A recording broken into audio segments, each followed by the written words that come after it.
it all behind you. I said, take down everything that stands in your way. Don't stop believing it'll work out again, my friend. Stand out and be a part of everything good. Wake up, you're gonna be all that you should. Try out all the things you always wanted to be. You'll see, 'cause I know what I know, that you've got it in you, and I see that you are a winner.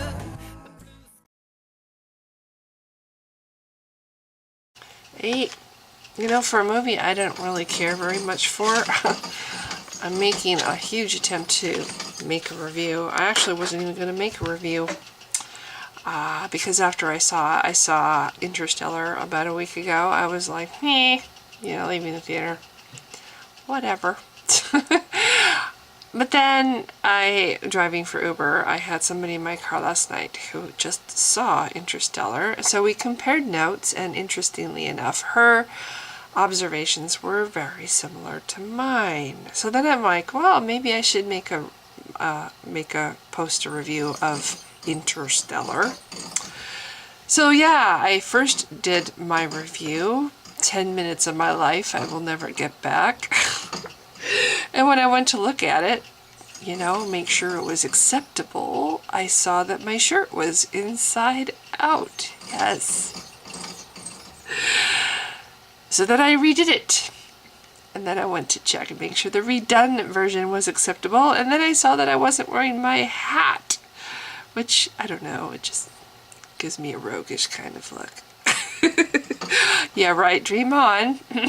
Anyway, so then I'm like, okay, shoot, you gotta have the hat. So this is my third attempt to do a movie review on a movie that it didn't thrill me very much. I think it's overrated.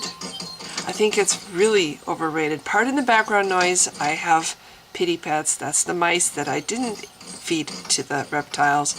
They're all grown up. They need a home. So they have their wheel, and it's annoying, but whatever. So that's the background noise you hear. What was I saying about Interstellar? Oh, it's supposed to be oh my gosh, the best movie of 2014. I'm like, oh, I hope not. I really hope not. Tomorrow I am going to go see Hunger Games Mockingjay Part 1. That'll be 2 days before my birthday. And then on my birthday I will go see it again with some friends. I expect that will be considerably more put together and better in general of a movie than Interstellar was. Interstellar could have been great. My opinion, just my humble opinion, it could have been really great, but they botched it. It's like some things that they apparently cut corners, and all it would have taken was a little more tweaking and it might have been great. It's like you can see the greatness shining through, but not shining through. It's like it could have been, but it isn't, kind of thing. First of all, I don't know exactly how long it is, but it seemed like it was 3 hours long. I went in there, 1:50 was when the movie started. It was like 4 o'clock when I got out, or 4:15 when I got out of the theater. It was getting dark.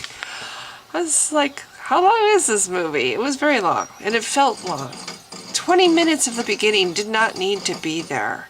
They have 20 minutes very slow start to the movie. I suppose they're trying to get you to care about the family involved, but you know, it doesn't really happen. I don't really feel very much caring toward any of them throughout the whole movie. It's like, it's interesting, it's a family, they've fallen on hard times, and they don't really explain the hard times either. The planet is languishing. Might want to turn it off right now if you don't want a spoiler. Okay, the planet is obviously in trouble, and the environment is completely fucked up, and crops are dying. I don't know, maybe I'm stupid and I didn't catch the key piece of information here, but neither did the girl I talked to last night. Neither one of us heard at any time them explain what was killing the planet. We're talking about Earth. What was killing the planet Earth? What was causing the vegetation to die? And why were they burning the infected vegetation? Was it some kind of virus that was attacking the vegetation on the planet? What was it, part of global warming? Was it after a nuclear war? What caused the planet to be in the state it's in? You know, with the dust. And, you know, was the dust somehow related to the death of the vegetation? They don't explain it very well. I missed it.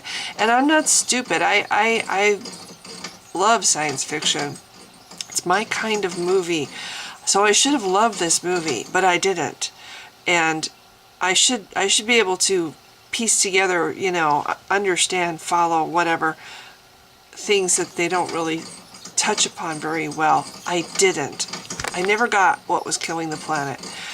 Other things that, you know, okay, get rid of like 20 minutes of the start because it's really not necessary. It's cumbersome. The movie was 20 minutes or more too long.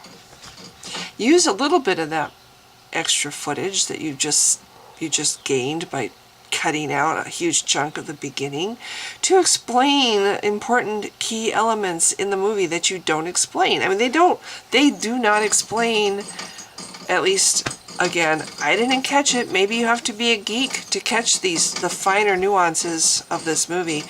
But there's apparently aliens living on some other dimension that we never see and they never really explain. They're just there. And somehow through the course of the movie, the main character gets entwined into the other dimension, into some other dimension. And apparently does some time traveling because he goes back and visits, again, here's a spoiler, his daughter that we see at the start of the movie. He's basically at the start of the movie, only he's in a different dimension, but we don't know it until the end. And they don't explain how he gets into this other dimension very well, or how he gets out, or really how that has to do with anything. Is it part of the wormhole effect? If they explain it, again, it's not explained very well. And this is huge. This is a huge important thing, and they don't explain it very well. This other dimension, these aliens, what the aliens have to do with anything, why he went into this other dimension, what does that have to do with anything, really? I don't understand it to this day, and I've had a week to think about it. And neither did this girl last night. Neither of us got what that was all about. Character development, wasn't very impressed. The daughter of the main character is way over the top with how she reacts to her father leaving. Way over the top. Like, and it goes on for way too long. Even as an adult, she's like, well, it's my birthday. You're supposed to be back. She's an adult. She's still acting like the sulky child.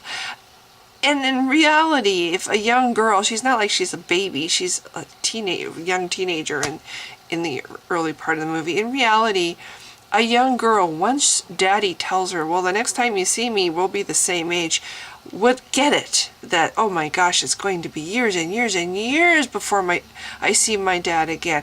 She would, you know, okay, if she has some problems with it, she'd put that on the back burner and give her dad a hug and say, I love you, Dad, or, you know, something. They way overdid the daughter's reaction to the point where it was very unrealistic.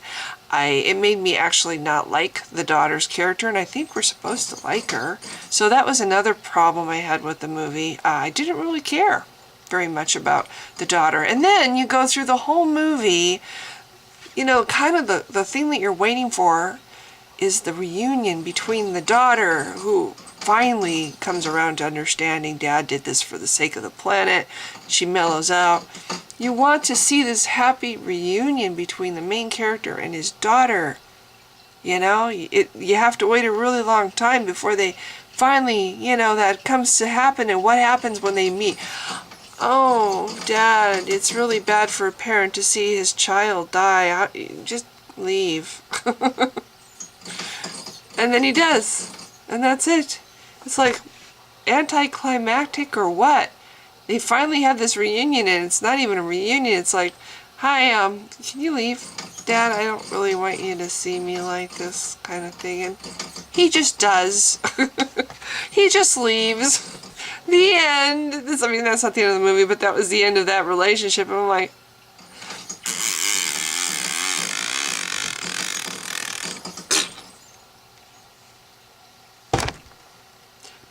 on the brighter side, there was a very good relationship between Professor, and I think his name was Brant, and his daughter. That was a very touching, there were some very touching moments between those two, and I did come to care for her and how she felt, about her dad hit a chord with me. But that was like the only chord in the whole movie that was struck. Special effects were awesome. There's a hibernation kind of setup that the space travelers have to crawl into for their journey in space. That was really cool. And, it seemed very realistic. Like this could actually be something that we would use in, interstellar space travel. I liked that. I liked oh my gosh, the special effects when they go to these other planets. Really awesome.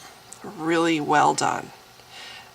In my opinion, really the best part of the movie was the special effects on the alien worlds. But again, I don't think I would purchase the DVD and have a 3-hour-long movie just because I want to see those special effects. It's not worth owning the DVD over. So, basically that was it. There was another character they meet on a planet that was very annoying. I was happy. Well, I don't want to say too many spoilers. Let's just say that he was another one that, yeah. I just feel like they could have done so much more with this movie, so much better with this movie than they did. And the hardest part is you can see that it could have been great, but it wasn't. And I think the reason it wasn't is because they slacked off on the writing of this. There was things that needed to be cut. There were things that needed to be developed more. The interpersonal relationships needed to have a real rethink. I'm sorry. The daughter's reaction, and this was a main character, to her father was just wrong. It was wrong. So, anyway, this was my take on Interstellar. I'm sad that, well, I'm not sad, I just think it's weird and puzzling to me that people think it's so awesome. I didn't. I thought it fell flat really hard. So, anyway, that's it. Hopefully this is my last attempt to make this review. If you've been watching, thank you. Bye!